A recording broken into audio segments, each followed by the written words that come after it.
ఆది కాండము 47వ అధ్యాయము, ఆది కాండము 47వ అధ్యాయము 13వ వచనమును చదువుకుందాం.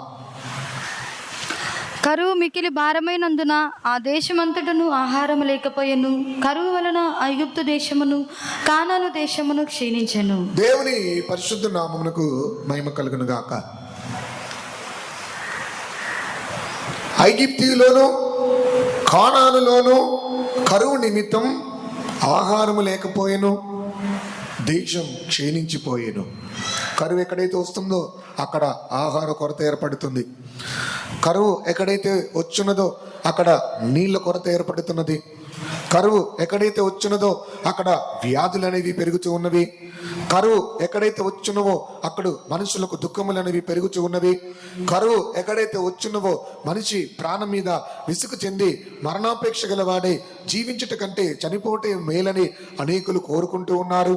కానీ ఈ ఉదయకాల దేవుడు మనతో మాట్లాడుతున్నాడు. మనల్ని కరువుల నుంచి రప్పించుటే మనల్ని గురించిన దేవుని యొక్క ఉద్దేశం. ఎవరిని కూడా నశించిపోవుట ఆయనకి ఎంత మాత్రం ఇష్టము లేదు. మన ఎవ్వరము నశించిపోవుట మన దేవుడు ఎంత మాత్రము మన జీవితంలో కోరుకోవట్లేడు. దేవుని పరిశుద్ధ నామమునకు మహిమ కలుగును గాక. కరువు మిక్కిలి భారమైనందువలన ఆ దేశమంతటను ఆహారము లేకపోయిన. దీనికి 2 కారణములు చెప్పి ఉన్నా. కానాన్లో కరువు రావడం గల కారణం, ఐగుప్తు దేశంలో కరువు రావడం గల కారణాల గురించి మనం ధ్యానించుకొని ఉన్నాం. దేవుని పరిశుద్ధ నామమునకు స్తోత్రం. మొదటిగా కానాన్ రక్షింపబడినటువంటి ఒక దైవ మనుషునికి లేదా సంఘమునకు సాదృశ్యంగా మనం తీసుకున్నాం. రెండవదిగా ఐగుప్తు అనేది రక్షణ పొందని క్రీస్తుని ఎరగనటువంటి అన్య ప్రజలను పోల్చి ధ్యానించుకొని ఉన్నాం. ఐగుప్తులో కరువు వచ్చిందంటే వారు దేవుని ఎరగని వారు కాబట్టి వారికి కరువు కష్టాలు కన్నీళ్ళు వస్తున్నాయంటే అదొక కారణం అవుతుంది. కానీ కానాను దేశము కూడా రక్షింపబడిన తర్వాత కూడా, ప్రభువు నిజమైన దేవుణ్ణి అంగీకరించిన తర్వాత కూడా ఏ కరువు భారం మనుషునికి జీవితంలో క్షీణత కలగజేయుచున్నది అనేది మనం ఈ రోజుల్లో ధ్యానించుకుంటున్నాం. ప్రభు నామమునకు మహిమ కలుగును గాక. కానాన్ ఒక దైవికమైనటువంటి ఒక మనుషుడు జీవించేటటువంటి ఒక స్థలం. దేవుడు వాగ్దానం చేసినటువంటి ఇశ్రాయేలులకు దేవుడు వాక్కు చేసినటువంటి స్థలమే కానాను దేశం. కానీ ఈ కానాను కూడా ఇప్పుడు కరువులో భారమైపోయి ఆహారం లేక బహుమానం పడుతున్నట్లుగా మనము వేదవాక్య ఆధారంగా మనము చూచి ఉన్నాం. ప్రభుకి స్తోత్రం. ఒకటి, ఐగుప్తులో కరువు రాటగల కారణం, ఐగుప్తులో యోసేపు ఉన్నాడు కానీ ఐగుప్తులు యోసేపును ఆశ్రయించకపోవటమే గల కారణం. రెండవది, కానాన్లో కరువు ఉన్నది గల కారణం ఏంటంటే కానాన్లో యోసేపు లేడు. దేవునికి స్తోత్రం. పోయిన వారంలో యోసేపు లేడు అనటానికంటే యోసేపును వెళ్ళగొట్టి ఉన్నారని ధ్యానించుకొని ఉన్నాం. ప్రభు నామమునకు మహిమ కలుగును గాక. యోసేపును అమ్మివేశారు, యోసేపును వెళ్ళగొట్టి ఉన్నారు. కారణం ఏంటంటే యోసేపు వారితో కూడా వారి మధ్యలో ఉండటం వారు ఎంత మాత్రం కూడా ఇష్టపడలేదు. దేవుని పరిశుద్ధ నామమునకు స్తోత్రం. అందుకే యోసేపుని వెళ్ళగొట్టినందువలన కరువు భారమైపోయినది, కానాన్ క్షీణించిపోయినది, కానాన్ ఆహారం లేకపోయిను, కానాన్లో కరువు బహుభారమైపోయినది. దేవుని నామమునకు మహిమ కలుగును గాక. ఈ దినమున ఇలాంటి పరిస్థితుల మధ్యలో దేవుని చేత మనం తప్పింపబడుట ఎలా అనే విషయాన్ని ఈ ఉదయకాలం మనం ధ్యానించుకొనబోతున్నాం. కరువు అనేది మనుషుని యొక్క జీవితంలో ఏర్పడే పలు విధమైనటువంటి శోధనలు, పోరాటములు, ఇబ్బందులు, సమస్యలు అనేది మనకు అర్థమైనది. దేవునికి స్తోత్రం. ఐగుప్తులో కరువు రాటగల కారణం, ప్రతి ఐగుప్తుడు ఆయన ఎదుట మోకరించవలను, ప్రతి అన్యజనుడు ఏసే దేవుడని ఒప్పుకొనవలను, ప్రతి ఒక్క మనుషుడు ఏసే రక్షకుడని ఒప్పుకొనవలను. అందుకే కరువు ఐగుప్తులో కరువు ఏర్పడుతున్నది. రెండవదిగా కానాన్లో కరువు రాటగల కారణం ఏంటంటే ఆయనను మాత్రమే ఆధారపడటానికి, ఆయన యొద్దకు వెళ్ళటానికి, ఆయన యొద్ద సాష్టాంగ నమస్కారం చేయటానికి, ఆయన యొద్ద మేము ఒకే మనుషులకు కుమారులమని ఒప్పుకోవటానికి, సహోదర ఐక్యత కలిగింపబడటానికి కానాన్లో కరువు ఏర్పడుతుంది. అన్యజనులకు వచ్చే సమస్యలు మనకెందుకు వస్తున్నాయి? అన్యజనులకు ఏర్పడే ఆపదలు ఏ దేవ మనుషులకు వస్తున్నాయి? అన్యజనులు దేవుని జనులుగా మారటానికి, దేవుని జనులు దైవికమైన మనుషులుగా మారటానికి మనకి జీవితంలో అనుమతింపబడిన కరువులు మన మేలు కొరకై ఉన్నవి. దేవునికి స్తోత్రం. రెండవదిగా ఇలాంటి క్లిష్ట పరిస్థితుల మధ్యలో, కరువు మధ్యలో, పోరాటముల మధ్యలో, సమస్యల మధ్యలో మనం తప్పింపబడటానికి ఒక మార్గం, మనం యోసేపు యొద్దకు వెళ్ళాలి. ఇదే పరిష్కారం. వేరెక్కడికి వెళ్ళవద్దు, వేరెవరిని ఆశ్రయించవద్దు, వేరెవరిని ఎదురువైపు చూడవద్దు, వేరెవరి మీద ఆధారపడవద్దు. ఒకే మార్గం. ఎంత కరువులో ఉన్నా, ఎంత కష్ట పరిస్థితుల్లో ఉన్నా యోసేపు యొద్దకు వెళ్ళినట్లయితే మన సమస్య ఎంత పెద్దదైనా అది పరిష్కరింపబడుతుంది. దేవుని నామమునకు స్తోత్రం. కానీ యోసేపు యొద్దకు వెళ్ళేవారు లేదా కరువు నుంచి తప్పింపబడాలంటే మనం ఎలా ఉండాలి అనే విషయాన్ని ఈ ఉదయకాలం మనం ధ్యానించుకొనబోతున్నాం. ప్రభు నామమునకు మహిమ కలుగును గాక. దావీదు రాసినటువంటి కీర్తన వైపు మన గమనాన్ని తిప్పినట్లయితే ఎవరిని దేవుడు కరువులో నుంచి కాపాడును అనే విషయాన్ని గురించి మనం చదువుతున్నాం. 33వ కీర్తన 18, 19 వచనములను చదువుకుందాం. వారి ప్రాణమును మరణము నుండి తప్పించుటకును, కరువులో వారిని సజీవులనుగా కాపాడుటకును యెహోవా దృష్టి ఆయన యందు భయభక్తులు గల వారి మీదను ఆయన కృప కొరకు కనిపెట్టి వారి మీదను నిలుచుచున్నది. దేవుని పరిశుద్ధ నామమునకు మహిమ కలుగును గాక. ఎవరిని దేవుడు మరణం నుంచి తప్పించుచున్నాడు, ఎవరిని కరువులో సజీవులుగా దేవుడు నిలుపుతున్నాడంటే 2 గుంపులు గలవారు ఉన్నారు ఇక్కడ. ఒకటి భయభక్తులు గలవారు, రెండవది ఆయన కృప కొరకు కనిపెట్టేవారు. దేవుని పరిశుద్ధ నామమునకు మహిమ కలుగును గాక. ఈ 2 అనుభవములు ఎవరి జీవితంలోనైతే వారు కలిగి ఉంటున్నారో వారు వెళుతున్నటువంటి కరువు, కష్టం, కన్నీటి, బాధ, కఠినమైన మార్గం ఏదైనా సరే దేవుని చేత కాపాడబడాలంటే వారు భయభక్తులు కలిగి, రెండవది దేవుని కృప కొరకు కనిపెట్టేవారుగా ఉండవలెను. దేవుని నామమునకు స్తోత్రం. భయభక్తులు అనే మాటకు అనేక అర్థములో ఒక అర్థం ఏంటంటే చెడుతనమును అసహించుకోవటం. సామెతలు 8వ అధ్యాయము 18వ వచనాన్ని చదువుకున్నాం. సామెతలు 8వ అధ్యాయము 13వ వచనం. యెహోవా యందు భయభక్తులు కలిగియునుట చెడుతనమును అసహించుకొనుట. దేవుని నామమునకు మహిమ కలుగును గాక. ఎవరిని దేవుడు కరువుల నుంచి తప్పించగలుగుతున్నాడు, ఎవరిని కరువులో సజీవులుగా దేవుడు కాపాడుతున్నాడు, ఎవరిని దేవుడు మరణం నుంచి తప్పించున్నాడు అనగా భయభక్తులు గల వారిని. దేవుని పరిశుద్ధ నామమునకు మహిమ కలుగును గాక. అవును, దేవుని చేత కాపాడబడాలి అని వాంఛించే దేవజనమా, దేవుని చేత తప్పింపబడాలి అని వాంఛించే దేవుని జనమా, దేవుని చేత కాపాడబడాలని దేవుని యొక్క కాపుదల కొరకు ఎదురు చూచేవారులారా, భయభక్తులు కలిగి ఎవరెలా నడుచుకుంటున్నారో వారిని ఆయన కాపాడే దేవుడు, తప్పించే దేవుడు, విడిపించే దేవుడు, వారిని మరణం నుండి సజీవులుగా కరువులో నుంచి కాపాడే దేవుడై ఉన్నాడు. అవును, మన కొరకు మంచి కాపుదల ఉన్నది, మన దేవుళ్ళో మనకు ఒక కాపుదల ఉన్నది, మన దేవుళ్ళో మనకు ఆశ్రయం ఉన్నది, మన దేవుళ్ళో మనకు ఒక భద్రత ఉన్నది. కానీ అందరినీ ఆయన కాపాడటలేదు, అందరినీ ఆయన తప్పించట్లేదు. ఒక గుంపు వారిని మాత్రమే. వారు ఎవరంటే భయభక్తులు గలవారు. భయభక్తులు అనే మాటకు ఒక అర్థం ఏంటంటే చెడుతనమును అసహించుకోవటము. దేవుని పరిశుద్ధ నామమునకు మహిమ కలుగును గాక. అవును, యోబును గురించి మనం చూస్తున్నాం. యోబును అతనికి కలిగినంతటి చుట్టూ దేవుడు కంచె వేసి ఉన్నాడు. ప్రభు నామమునకు స్తోత్రం.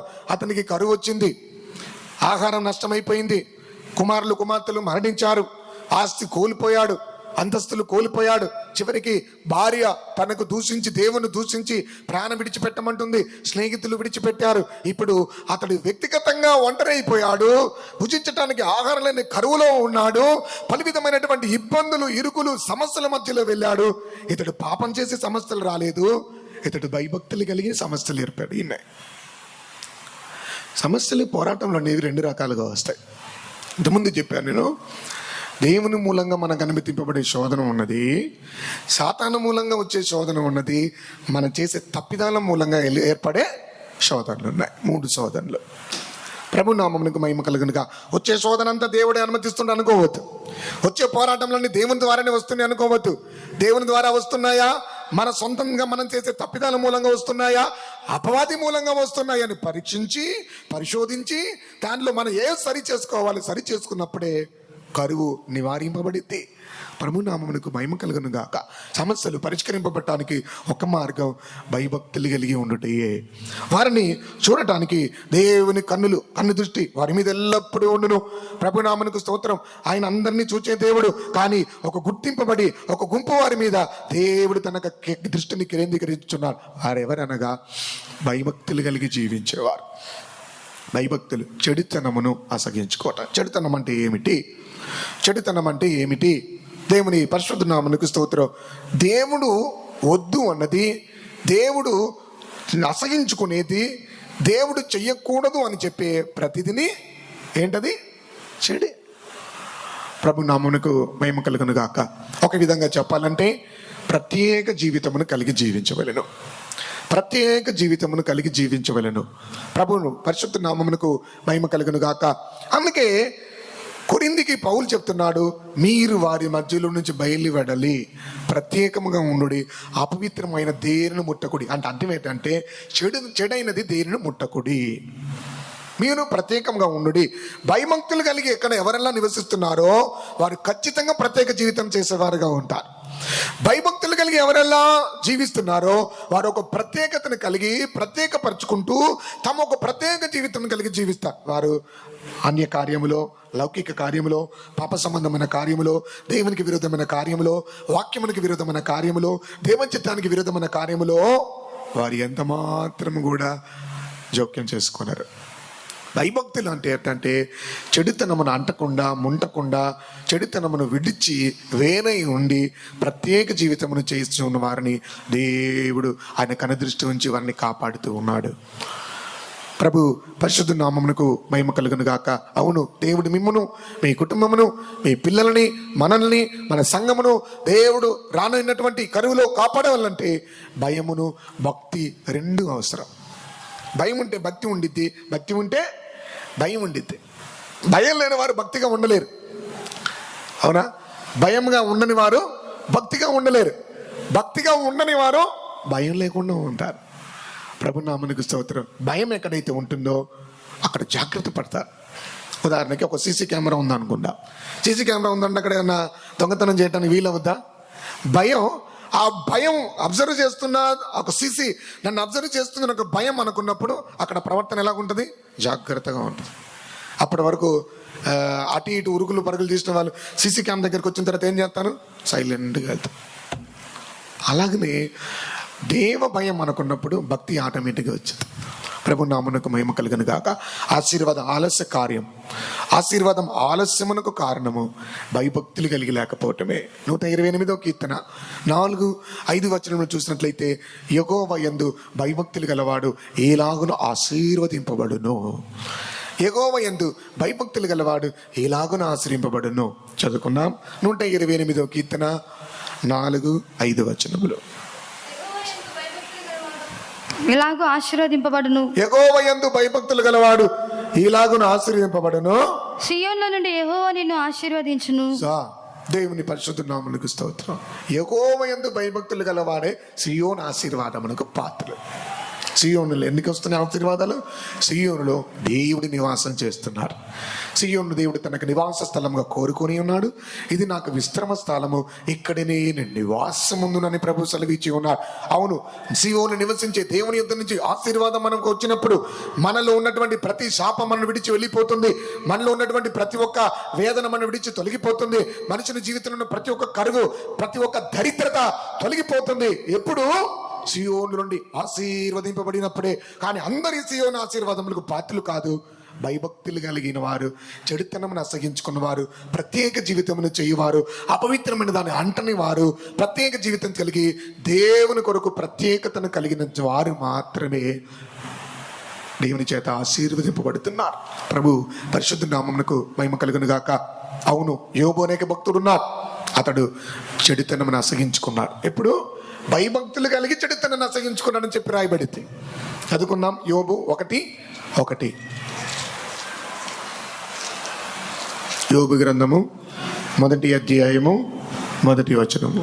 ఊజు దేశమందు యోబు అని ఒక మనుషుడుండెను. అతడు యథార్థవంతుడును న్యాయవంతుడునై దేవుని యందు భయభక్తులు కలిగి చెడుతనము విసర్జించిన వారు. భయభక్తులు కలిగిన వారే చెడుతనాన్ని విసర్జించుకోగలరు. అందుకే యోబు 1:10-11 చదువుతున్నాం. అతని చుట్టూను నీవు కంచె వేసితివి కదా. అంటే ఏంటంటే దేవుడు మన ప్రతి కీడు మనలోనికి రాకుండా, మనం కీడులో పడకుండా ఒక ప్రొటెక్షన్, ఒక కాపుదల దేవుడు మన చుట్టూ ఉంచుతున్నాడు. అది అందరికి ఉండదు దేవుని కాపుదల. అందరిని దేవుడు తప్పించలేడు, అందరిని దేవుడు తప్పించడు, అందరిని దేవుడు కాపాడడు. ఒక గుంపు వారు ఎవరంటే భయభక్తులు కలిగి జీవించేవారిని. దేవునికి స్తోత్రం. యోబు భయభక్తులు కలిగి చెడుతనమును అసగించుకున్నట్లుగా మనము చెడుని అసగించుకొని భయమును కలిగి భక్తిని కలిగి దేవుని యొక్క మార్గములో నడుచుకుందుముగాక. ప్రభునామమునకు స్తోత్రం. అలాంటి వారిని కరువులో నుంచి దేవుడు కాపాడేవాడై ఉన్నాడు. రెండవదిగా కీర్తన 33వ కీర్తన 19వ వాక్యంలో చదివి ఉన్నాం. ఆయన కృప కొరకు కనిపెట్టి వారి మీదను నిలుచుచున్నది. దేవునికి స్తోత్రం. వారి ప్రాణమును మరణం నుండి తప్పించుటకు, కరువులో వారిని సజీవులుగా కాపాడుటకు ఆయన కృప కొరకు కనిపెట్టి వారి మీదను ఆయన దృష్టి నిలిచిచూ ఉన్నది. ఎవరిని దేవుడు కరువుల నుంచి తప్పించగలడు? కృప కొరకు ఎవరెలా కనిపెడుతున్నారు, కృప కొరకు ఎవరెలా ఎదురు చూస్తున్నారు, కృప కొరకు ఎవరెలా కనిపెడుతున్నారో వారిని కరువులో నుంచి దేవుడు కాపాడుతున్నాడు. అవును, మనం కాపాడబడుతుంది కృప, మనం కాపాడబడుతుంది దేవుని యొక్క కృప. మనం ఇంతవరకు కాపాడింది దేవుని యొక్క కృప. ఇక మీద మనల్ని కాపాడబోయేది కూడా. ఎంతమంది చెప్పగలరు? ఎంతమంది చెప్పగలరు? హల్లెలూయా. చేతులున్న వారు చేతులెత్తి హల్లెలూయా చెప్పండి. అందరికీ చేతులు ఉన్నాయి.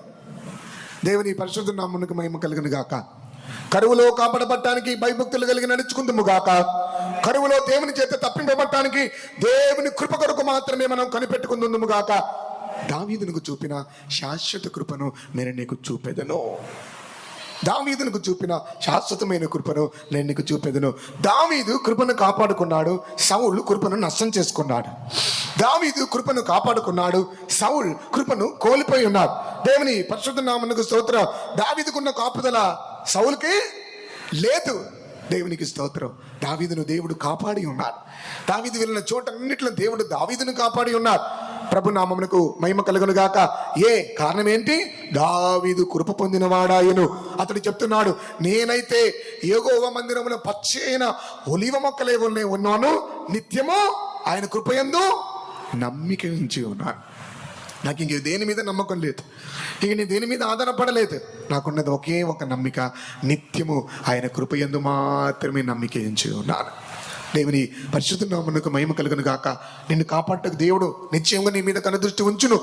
మనం కాపాడటానికి ఎవరు మన మీద కనుదృష్టి ఉంచకపోవచ్చు, మనం కాపాడేవారు మనకు సమీపంలో లేకపోవచ్చు. కరువైనా, కన్నీరైనా, కష్టమైన, కఠిన మార్గమైనా, అది ఏదైనా నిన్ను కాపాడబడాలంటే దేవుని కృప కొరకు మాత్రమే కనిపెట్టుదము గాక. ప్రభుకి స్తోత్రం. కృప మనల్ని కాపాడును. దావీదు చెప్తున్నాడు, నేను జారెదను అనుకొనగా, నా కాలు జారిన అనుకొనగా నీ కృప నన్ను బలపరిచి ఉన్నది అంటున్నాడు. ఇంకొక భాషలో చెప్తున్నాడు, నీ కృప నన్ను ఆదుకున్నది అంటున్నాడు. అవును, ఆదుకునే కృప, బలపరిచే కృప. సొంత బలం మీద ఆధారపడవద్దు, సొంత జ్ఞానం మీద ఆధారపడవద్దు, సొంత సామర్థ్యం మీద ఆధారపడవద్దు, మన మీద మనమే ఆధారపడవద్దు. మనం ఆధారపడాల్సింది ఒకటే, ఆయన కృప మీద మాత్రమే ఆధారపడదుము గాక. కృప అనగా ఏంటి?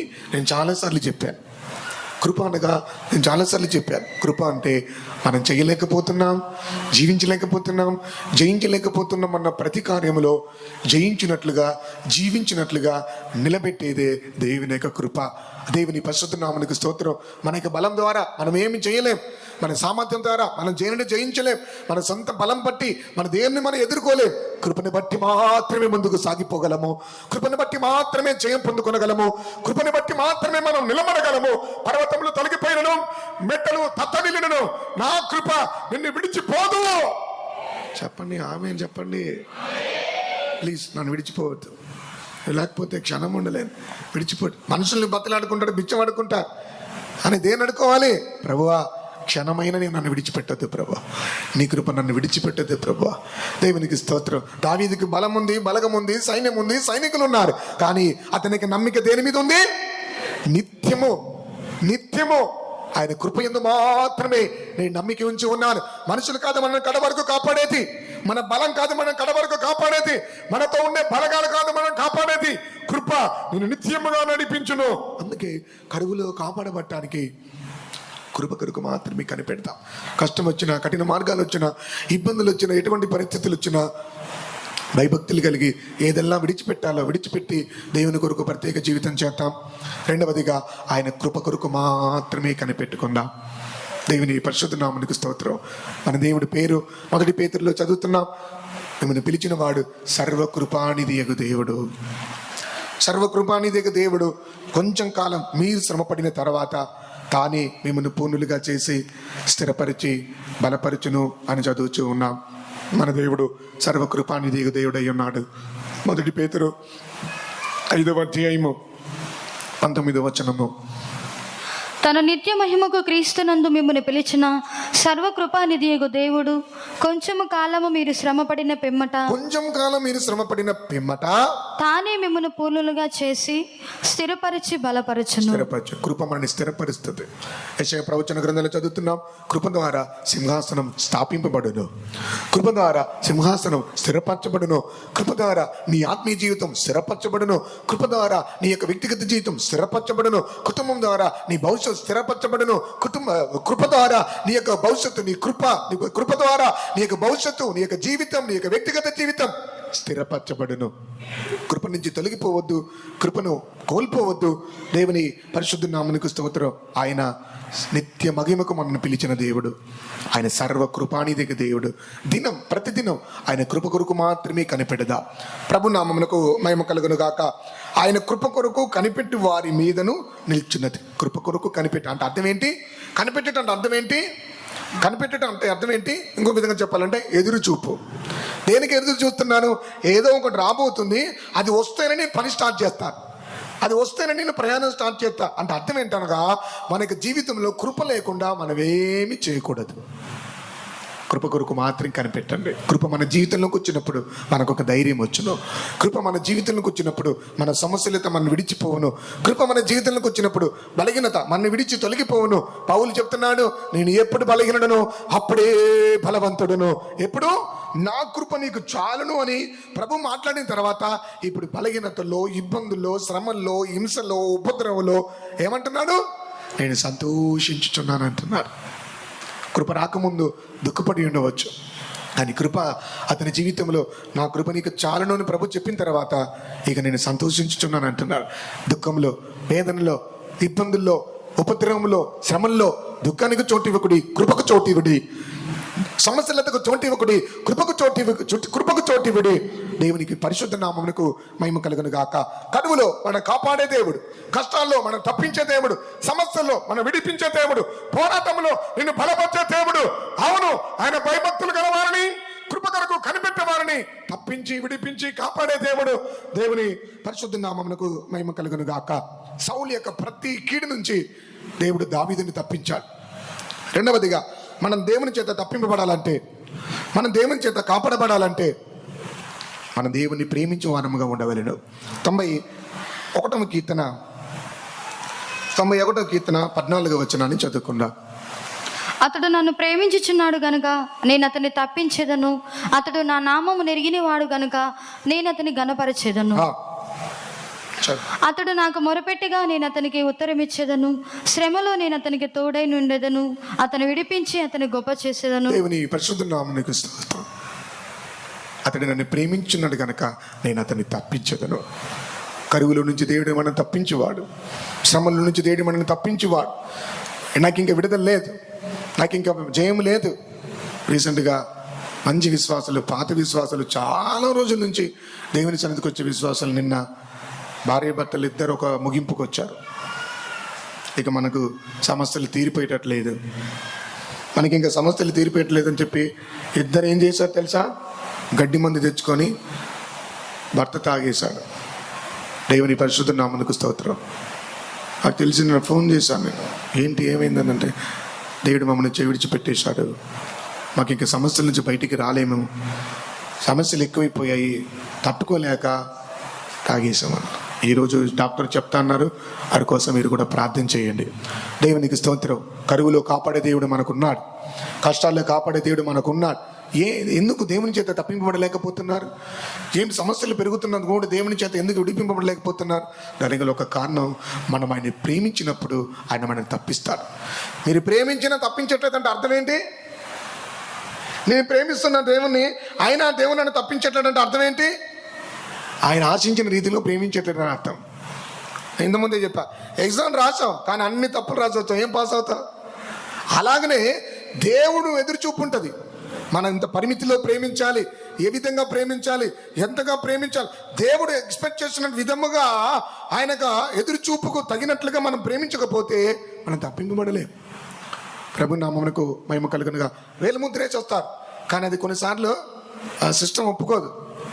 అవునా? పల్లె వేసేది మన ఫింగరే, మనమే వేస్తాం కానీ కొన్నిసార్లు పడదు. అలాగనే మనం ప్రేమిస్తున్నాం చెప్పుకుంటున్నాం, దేవుని ప్రేమిస్తున్నాం అని చెప్తున్నాం, కానీ దేవుడు మనం అంగీకరించే రీతిలో మనం ప్రేమించినప్పుడే దేవుని చేత మనం తప్పింపబడతాం. ప్రభు పరిశుద్ధ నామమునకు మహిమ కలుగును గాక. దేవుని ప్రేమించుట అనగా ఆయన ఆజ్ఞలు గైకొనుటయే. మొదటి యోహాను పత్రిక మనం చదువుతున్నాం, దేవుని యొక్క ఆజ్ఞలు గైకొనుటయే దేవుని ప్రేమించుట. ప్రభు పరిశుద్ధ నామమునకు మహిమ కలుగును గాక. దేవునికి ప్రేమించుట ఆజ్ఞలు గైకొనుటయే దేవుని ప్రేమించుట. ఎవరికి దేవుని ఆజ్ఞలు భారమైనవిగా ఉంటాయి? దేవుని యొక్క ఆజ్ఞలు ఎవరికి భారమైనవిగా ఉంటాయి? దేవుని ప్రేమించని వారికి, దేవుని యొక్క ప్రేమకు చోటు ఇవ్వని వారికి ఆజ్ఞలు భారమైనవిగా ఉండును. ప్రభు పరిశుద్ధ నామమునకు స్తోత్రం. దేవుని కొరకు మనం చేసే జీవితం మన కష్టంగా ఉందంటే, దేవుని కొరకు మనం చేసేటటువంటి యొక్క ప్రయాసములు మన కష్టంగా ఉందంటే, ఈ జీవితం మన కష్టంగా ఉందంటే, ఒకటి దేవుని మీద ఉన్నటువంటి ప్రేమ తగ్గిపోయిందనేది మనం అర్థం చేసుకోవాలి. ప్రభు పరిశుద్ధ నామమునకు మహిమ కలుగును గాక. దావీదు దేవుని ప్రేమించాడు కాబట్టి ప్రేమించిన వారికి మేలు కలుగుటకు సమస్తమును సమకూడు జరుగుతున్నవని దావీదు ఎరిగి ఉన్నాడు. అందుకే అతడు ఆ రాజుగా అభిషేకింపబడిన మొదలుకొని సమస్యలు అతనికి. అవునా? సమస్యలు.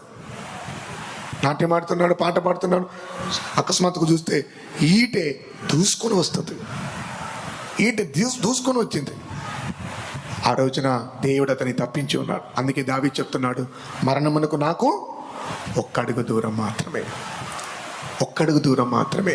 అవును, ఇటువంటి మరణపాయి నుంచి తప్పించేవాడు మన దేవుడు. ఎవరిని తప్పిస్తాడు? దేవుని ప్రేమించే దావీదు వంటి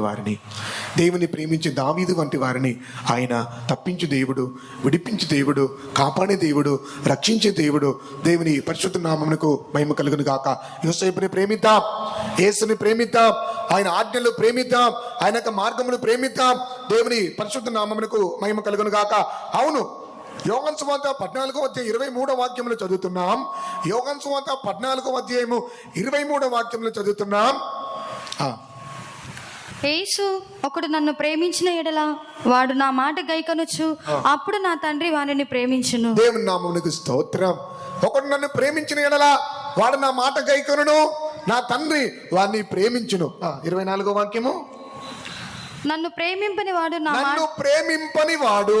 మాటలు గైకొనడు. మీరు వినుచున్న మాట నా మాట కాదు, నన్ను పంపిన తండ్రిదే. దేవుని యొక్క మాటకు మనం చెవియొగ్గి, దేవుని యొక్క మాటకు మనము అప్పగించుకొని, దేవుని యొక్క మాట ప్రకారంగా మనం ఎప్పుడైతే సంపూర్ణంగా మనపూర్వకంగా జీవించడానికి సమర్పించుకుంటున్నామో అప్పుడే ఆయన మనల్ని ప్రేమిస్తున్నాడు. మనం ఆయన్ని ప్రేమించినప్పుడు ఆయన మనల్ని ప్రేమిస్తున్నాడు. అప్పుడే మనం తప్పింపబడతాం. కరువులైనా, కన్నీరైనా, ఏదైనా దేవుడు చేతకాని వాడు కాడు. మనం ఆయన్ని ప్రేమించినట్లయితే, మనం ఆయన మాటను గైకొన్నట్లయితే, నీ సమస్య, శోధన, పోరాటం అది ఎంత పెద్దదైనా సరే నిన్ను విడిపించే దేవుడు, మార్పులేని దేవుడు.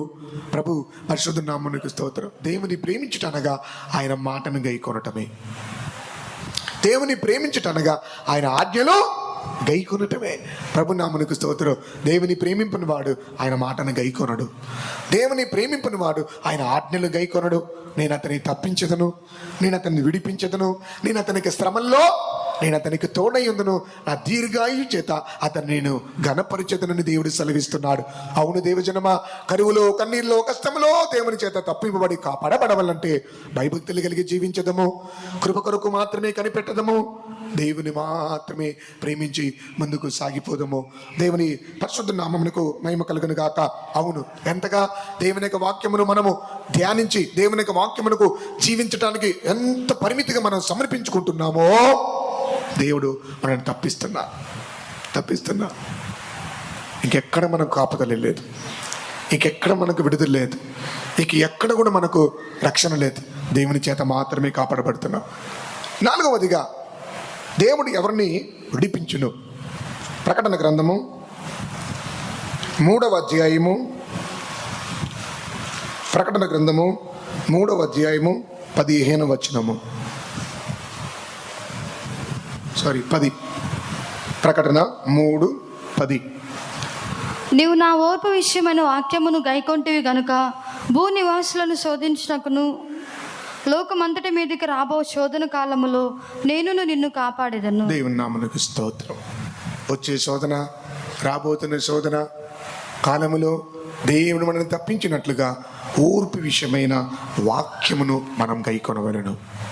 ప్రభు నామమునకు స్తోత్రం. ఓర్పు విషయమైన అంటే అర్థం ఏంటంటే, ఇది క్లిష్ట పరిస్థితుల మధ్యలో, చాలా ఇరుకైనటువంటి పరిస్థితుల మధ్యలో, నిలవలేకపోతున్నాను, నిలవలేనేమో అన్నటువంటి పరిస్థితుల మధ్యలో ఓర్పుగా, సహనముతో దేవుని యొక్క వాక్యమును గైకొనే వారిని ఆయన తప్పించే దేవుడై ఉన్నాడు. దేవునికి స్తోత్రం. శోధన ఎంత పెద్దదైనా సరే, పోరాటం ఎంత పెద్దదైనా సరే, యూదా బెత్తెలెహేమును విడిచి మోయాబు దేశమునకు వెళ్ళవద్దు. పరిశుద్ధుల ఐక్యతలో ఉంటూ, దేవుని యొక్క సన్నిధిలో ఉంటూ, దేవుని యొక్క సహవాసంలో ఉంటూ, ఓర్పుతో, సహనంతో దేవుని యొక్క వాక్యమును గైకొనండి. నిశ్చయముగా దేవుడు రాబోయే శోధనలో మనం తప్పించే దేవుడై ఉన్నాడు. రాబోతున్న శోధనలో మనం తప్పించే దేవుడై ఉన్నాడు. ప్రభు పరిశుద్ధ నామమునకు మహిమ కలుగును గాక. ఇంకొక విధంగా చెప్పాలంటే, ఈ ఓర్పు విషయమైన వాక్యమును గైకొంటివి అంటే అర్థం ఏంటంటే, ఓర్పు అది ఎలాంటి పరిస్థితులు అనగా, ఇంకా చెప్పాలంటే, యోబు అన్ని నష్టమైపోయింది యోబు జీవితంలో. కానీ అతడు చెప్తున్నాడు, నీ ఆజ్ఞలు విడిచి నేను తిరగలేదు అని అంటున్నాడు. యోబు గ్రంథం వైపు మన గమనాన్ని తిప్పినట్లయితే, అతడు వెళుతున్నటువంటి ఇబ్బందికరమైన మార్గం అది ఖచ్చితంగా దేవుని విడిచిపెట్టాల్సినటువంటి సందర్భమే, దేవుని నుంచి తొలగిపోవాల్సినటువంటి సందర్భమే. అయినా అలాంటి పరిస్థితుల్లో యోబు సహనముగా, ఓర్పుగా ఉండి దేవుని యొక్క వాక్యమును గైకొని ఉన్నారు. యోబు గ్రంథం 23వ అధ్యాయము, 10, 11, 12 వచనములు. నేను నడుచు మార్గం ఆయనకు తెలియను. ఆయన నన్ను శోధించిన తర్వాత నేను సువర్ణము వలె కనబడుతును. నా పాదములు ఆయన అడుగు చాడలు విడువక నడిచినవి. నేను ఇటు అటు తొలగక ఆయన మార్గమును అనుసరించి తిని. ఆయన పెదవుల ఆజ్ఞను నేను విడిచి తిరగలేదు. ఆయన నోటి మాటలను నా స్వాభిప్రాయము కంటే ఎక్కువగా ప్రేమించితిని. నా దేవుని యొక్క నోటిలో నుంచి వచ్చినటువంటి మాటలను విడిచి, ఆజ్ఞలను విడిచి నేను తిరగలేదు, కుడికి ఎడమకు తొలగిపోలేదు, ఆయన మార్గమును అనుసరించి నడుచుకొంటిని. యోబు ఎంత సహనంగా ఉన్నాడు. కారణం ఏంటి? యోబుకు ఒక నిరీక్షణ ఉన్నది. దేవుని పరిశుద్ధ నామమునకు మహిమ కలుగును గాక. దేవుడిచ్చును, దేవుడు తీసుకును, దేవుని నామముకు స్తుతి కలుగును గాక అని చెప్తూ యోబు ఇంకొక మాట చెప్తున్నాడు, నా విమోచకుడు సజీవుడై ఉన్నాడు. నా వారందరూ విడిచిపెట్టినా, నావన్నీ నాకు దూరం అయిపోయినా, నా వారందరూ నన్ను దూరంగా పెట్టినా, నా విమోచకుడు సజీవుడై ఉన్నాడు. ప్రభు నామమునకు స్తోత్రం. ఓర్పును కాపాడుకున్నాడు, వాక్యమును గైకొనుట కాపాడుకున్నాడు, భయభక్తిని కాపాడుకున్నాడు, యథార్థ హృదయమును కాపాడుకున్నాడు, చెడుతనమును వైపు వెళ్లకుండా కాపాడుకున్నాడు, కుడికి ఎడమకు తొలగకుండా తన యొక్క దేవుని మార్గంలో నడుచుకొని ఉన్నాడు. చివరికి ప్రార్థన జీవితాన్ని కూడా అతడు కాపాడుకొని ఉన్నాడు. ఎంత సహనం ఉంటుంది. అందుకే పౌలు చెప్తున్నాడు, నిరీక్షణ గల వారి సంతోషించుచు ప్రార్థన యందు పట్టుదల కలిగి శ్రమల యందు ఓర్పు కలిగి ఉండి అంటున్నాడు.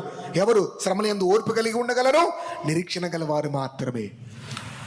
ప్రార్థన యందు పట్టుదల కలిగి ఉండగలరు వారు మాత్రమే శ్రమలలో ఓర్పు కలిగి ఉండగలరు. అవును, రాబో భూనివాసులందరినీ శోధించుటకు రాబో శోధనలో నేను నిన్ను తప్పించదును, నేను నిన్ను కాపాడదును అని అంటున్నాడు. ఈ లోకం మీదకి వచ్చే శోధనలో, ఈ లోకం మీదకి వచ్చుచున్న శోధనలో దేవుని చేత మనం కాపాడబడాలంటే ఈ దినములో సహనమును కాపాడకుండా, ఓర్పును పొందకుండా, వాక్యమును గైకొనే విషయంలో సహనము కలిగి జీవితం. దేవుని పరిశుద్ధ నామమునకు స్తోత్రం. వాగ్దానం ఇచ్చి 6 నెలలు అయిపోతుంది, ఇంకా నెరవేరలే. ఇంకెప్పుడు నెరవేరుద్ది? నెరవేరు వరకు సహనం కలిగి ఉండటే మనకు కావలసింది. చూడండి, వ్యవసాయకుడిని చూడండి.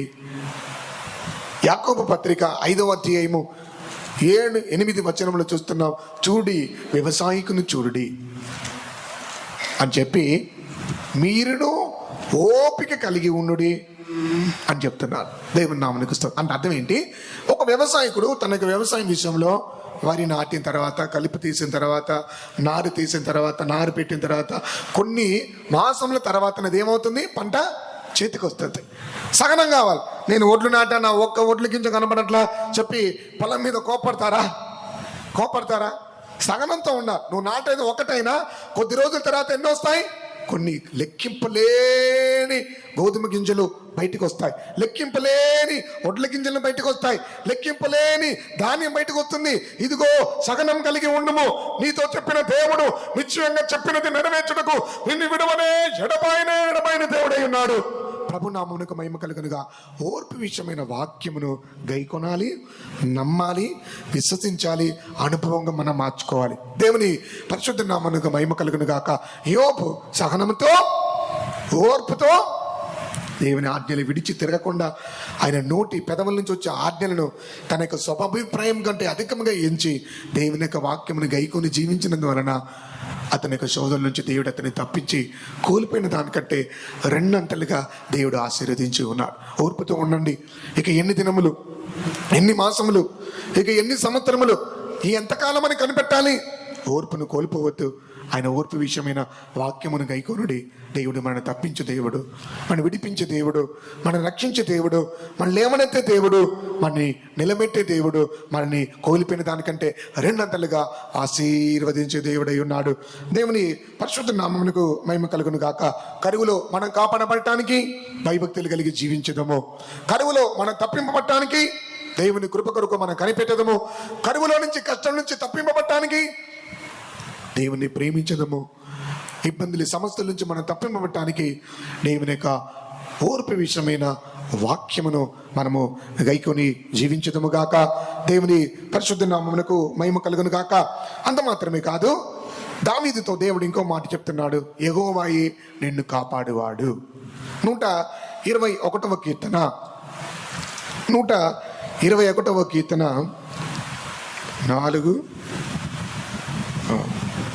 7వ వాక్యం చదువుకున్నాం. 4వ వాక్యము 7వ వాక్యము. యెహోవాయే నిన్ను కాపాడువాడు, నీ కుడి ప్రక్కన యెహోవా నీకు నేడుగా ఉండును. ఏ అపాయమును రాకుండా యెహోవా నిన్ను కాపాడును. ఆయన నీ ప్రాణమును కాపాడును. దేవుని నామమునకు స్తోత్రం. ప్రాణమును కాపాడే దేవుడు, ఏ అపాయం రాకుండా నిన్ను కాపాడే దేవుడు, యెహోవాయే నిన్ను కాపాడే దేవుడు. కానీ ఎవరికి చెప్తున్నాడు ఈ మాట? కొండల తట్టు నా కన్నులు ఎత్తుచున్నాను, కొండల తట్టే నా కన్నులు ఎత్తుచున్నాను. నాకు సహాయం ఎక్కడ నుండి వచ్చును? యెహోవానే సహాయం వచ్చును. అంటే ఇది పూర్తిగా దేవుని మీద ఆధారపడిన వారికి వచ్చే కాపుదల. ప్రభునామమునకు స్తోత్రం.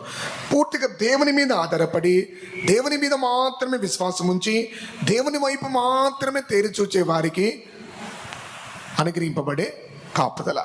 ప్రభునామమునకు మహిమ కలుగును గాక. అవును, దేవుడు అందరినీ కాపాడేవాడు కాదు, భయభక్తుల్ని కాపాడేవాడు, కృప కొరకు కనిపెట్టేవాడిని కాపాడేవాడు, తన్ను ప్రేమించే వాడిని తప్పించి కాపాడేవాడు, ఆయన వాక్యమును గైకొనే వారిని కాపాడేవాడు, ఆయన ఓర్పు విషయమైన వాక్యమును అనుసరించి గైకొనే వారిని కాపాడేవాడు. అంత మాత్రమే కాదు, ఆయన తట్టు మాత్రమే చూచేవారిని ఆయన కాపాడేవాడు. మనుషుల తట్టు చూడవద్దు.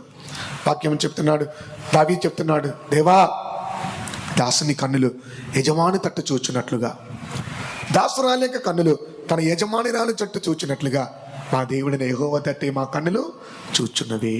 మా దేవుడిని యెహోవా మమ్మల్ని కరుణించే వరకు మా కన్నులు మిమ్మునే చూచుచున్నవి. అవును, దేవుని కొరకు మాత్రమే మనము కనిపెట్టదము. యెహోవా కొరకు ఎదురు చూచువారు నూతనమైన బలమును పొందుదురు. సమస్యల వేలో సమస్యల వారికి బలమిచ్చేవాడు ఆయనే. శక్తిహీనులకు బలాభివృద్ధి కలగజేయవాడు ఆయనే. దేవుని చేత బలపరచబట్టానికి, మన బలం అభివృద్ధి పరచబట్టానికి, దేవుని చేత మనం కాపాడబట్టానికి, ఏ అపాయం రాకుండా దేవుని చేత మనం తప్పింపబడి కాపాడబట్టానికి కొండల తట్టు మాత్రమే కన్నులు ఎత్తుదము గాక. కొండల తట్టు పైకెత్తాలంటే మన తల పైకెత్తాలి. కొండ ఎక్కడ ఉంటుంది? ఎక్కడ ఉంటుంది కొండ? కొండ అనేది ఉన్నతమైన ప్రదేశంలో ఉంది. ఎవరు తల పైకెత్తగలరు? ఎవరు తల పైకెత్తగలరు? ఎవరు తల పైకెత్తగలరు? దేవుని పరిశుద్ధ నామమునకు మహిమ కలుగును గాక. విమోచన దినం సమీపించి ఉన్నదని గ్రహించుకున్న వారు తల పైకెత్తుకొనగలరు. దేవుని పరిశుద్ధ నామమునకు మహిమ కలుగును గాక. లూకా సువార్త 21వ అధ్యాయము, లూకా సువార్త 21వ అధ్యాయము 28వ వచనం. 21:28. ఇవి జరుగును ఆరంభించినప్పుడు మీరు ధైర్యము తెచ్చుకొని మీ తలలు ఎత్తుకొనుడి, మీ విడుదల సమీపించి ఉన్నదని. దేవుని నామమునకు స్తోత్రం. తల పైకెత్తుకొనుడి. తల పైకెత్తి ఏం చేయాలి? తల పైకెత్తి ఏం చేయాలి? విమోచన దినం కొరకు ఎదురు చూడాలి, విడుదల కొరకు ఎదురు చూడాలి. అవును, ఎవరెల్లా ఆకాంక్షతో ఆయన రాకడ కొరకు ఎదురు చూస్తున్నాడు, ఎవరెల్లా ఆకాంక్షతో ఆయన మేఘారుడై రాబోతున్నాడని ఎవరెల్లా ఎదురు చూస్తున్నారో వారిని కాపాడే దేవుడు, వారిని విడిపించే దేవుడు, వారిని తప్పించే దేవుడు. రాకడ కొరకు ఎదురు చూసే దేవజనమా, నిన్ను దేవుడు కాపాడును. రాకడ కొరకు ఎదురు చూస్తున్న దేవుని జనమా, నిన్ను ఆయన విడిపించును. రాకడ కొరకు ఎదురు చూస్తున్న దేవజనమా, ఆయన నిన్ను నిశ్చయంగా కాపాడును, నిన్ను కాపాడును, నీ ప్రాణమును కాపాడును, నీ రాకపోకల్లో కాపాడును. నిన్ను కాపాడువాడు కునుకడు, నిద్రపోడు. హల్లెలూయా. ప్రతిదినం తల ఎందుకు ఎత్తాలి? తల ఎత్తుట అనగా దేవుని యొక్క రాకడ కూర్చొని నిరీక్షణ చేత నింపబడుట. కొండల తట్టు ఎందుకు ఎత్తుతున్నాం కన్నులు? కొండల తట్టు ఎందుకు ఎత్తుతున్నాం కన్నులు? దేవుని పరిశుద్ధ పర్వతం మీద ఆయన ఆసీనుడై ఉన్నాడు. ఆ పరిశుద్ధ పర్వతం మీద మన ప్రభు ఆసీనుడై ఉన్నాడు. దేవుని పరిశుద్ధ నామమునకు స్తోత్రం. మన కన్నులు ఎత్తుట అనగా నిరీక్షణ చేత నింపబడుట. నిరీక్షణ కోల్పోవద్దు. రాకడ గురించి నిరీక్షణ కోల్పోవద్దు. రాకడ గురించిన నిరీక్షణ కోల్పోవద్దు. రాకడ గురించి నిరీక్షణ కోల్పోతే దేవుని యొక్క వాక్యములు పరిహాసం చేసేవారుగా మార్చబడతారు, వాగ్దానములు నిర్లక్ష్యం చేసేవారుగా మార్చబడతారు, రాకడ గురించిన సూచనలు వారు అలక్ష్యం చేసేవారుగా కనబడతారు. ఇవి జరగని ఆరంభించినప్పుడు ధైర్యం తెచ్చుకొని మీ తలలు పైకెత్తుకొని మీ విడుదల సమీపించి ఉన్నది. తల పైకెత్తి కొండల తట్టు మాత్రమే చూద్దాం, అనగా ఆయన మేఘారుడై రాబోతున్నాడని ఎదురు చూద్దాం. దినదినం రాకడ గురించి నిరీక్షణ మనలో నూతనపరచబడాలి. దినదినం రాకడ గురించి నిరీక్షణను మనం నూతనపరచుకోవాలి. యేసు రాబోతున్నా. పరిశుద్ధులు చెప్పారు, ఈ రోజే నాకు చివరి రోజు, ఈ రోజే నాకు చివరి రోజు. ఈరోజు సాయంకాలం 5 గంటలకు నా జీవితం ఇంతటితో ముగింపబడుతుందంటే నేనేం చేస్తాను?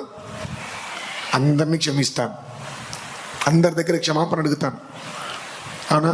నా ఆస్తులన్నీ నాకున్నవంతా అప్పగిస్తాను, అందరితో సంతోషంగా ఉంటాను, తినాల్సిందంతా ఫుల్గా తినేస్తాను. ఎందుకు? ఈరోజు సాయంత్రం 5 గంటలకు నేను వెళ్ళిపోబోతున్నాను అని తెలిసిన తర్వాత అన్ని రోజులు ఉన్నటువంటి చెడు స్వభావాలు, చెడు కార్యములు, కఠిన కష్టం అన్ని మన కష్టాలన్నీ తొలగించుకొని ఐక్యపడు. అలాగనే ఈరోజు ప్రభు రాబోతున్నాడు, ఈ క్షణం ప్రభు రాబోతున్నాడు, ఇదే నా జీవితంలో చివరి రోజు, ప్రభు రాబోతున్నాడు. ఇలాంటి ఒక ఎదురు చూపు ఉన్నప్పుడే దినదినం మనం సిద్ధపడగలం, దినదినం మన నిరీక్షణ చేత నింపబడగలం. ప్రభు నామమునకు స్తోత్రం. రాకడ ఎప్పుడో ఉందిలే, అప్పుడు చూసుకుందాం. ఇలానే అనుకున్నాడు ఎవరు? ఇలానే అనుకున్నాడు ఎవరు? పనికి మాలిన చెడ్డదాసులు. దేవుని పరిశుద్ధ నామమునకు మహిమ కలుగును గాక. పొందుకుంది ఒకే ఒక తాళంతు. ఆ ఒక్క తాళంతును 2 తాళంతులుగా చేయడానికి చాలా అవకాశం ఉంది. 5 తాళంతులు గలవాడు 10 తాళంతులు చేయడానికి ఎంతో ప్రయాసపడ్డాడు. 1, 2 చేయడానికి చాలా నిర్లక్ష్యపడ్డాడు. ఎందుకంటే దూరదేశానికి వెళ్ళాడు యజమాని. అది వచ్చేటప్పుడే తెలిసిపోయింది. తెలిసిన తర్వాత ఏం చేద్దాం? ఒకటే కదా, సింపుల్గా 2గా చేయొచ్చులే, 2 తాళంతులుగా మార్చుకోవచ్చులే, అభివృద్ధి పరచుకోవచ్చులే నిర్లక్ష్యం వహించాడు. మీరు అనుకొనిచున్నట్టుగా, కొందరు అనుకొనిచున్నట్టుగా ఆయన తన వాగ్దాన విషయమే ఆలస్యం చేయవాడు కాడు. కొండల తట్టు కన్నులెత్తి దేవుని సహాయం కొరకు, దేవుని ఆదరణ కొరకు, దేవుని కృప కొరకు, దేవుని యొక్క అభిషేకం కొరకు, దేవుని యొక్క కాపుదల కొరకు, దేవుని యొక్క ఆలోచన కొరకు, దేవుని యొక్క అభిషేకం కొరకు మాత్రమే కనిపెట్టి యేసుక్రీస్తు రాకడ కొరకు కనిపెట్టి అనుభవం గల వారిని ఖచ్చితంగా దేవుడు చేయి విడిచిపెట్టాడు. నిశ్చయంగా దేవుడు తప్పించేవాడై ఉన్నాడు, నిశ్చయంగా దేవుడు విడిపించేవాడై ఉన్నాడు, నిశ్చయంగా దేవుడు కాపాడే దేవుడై ఉన్నాడు. తన ప్రజల్ని, తన యందు భయభక్తులు గల వారిని, తన చెడుతనమును విసర్జించి కృప కొరకు కనిపెట్టి దేవుని ప్రేమించి వాక్యమును గైకొని ఓర్పుతో సహనంతో శ్రమలో, ఇబ్బందుల్లో, కరువులో దేవుని మాత్రమే ఆధారపడి కొండల తట్టు మాత్రమే కన్నులెత్తే వారిని దేవుడు ఎంత మాత్రము చేయి విడిచిపెట్టాడు. ఈ అనుభవాలు కలిగి మనం దేవునిలో ముందుకు సాగిపోదాము గాక. ప్రభువా, నాకు సహాయం చేయండి, నన్ను తప్పించి, నన్ను విడిపించి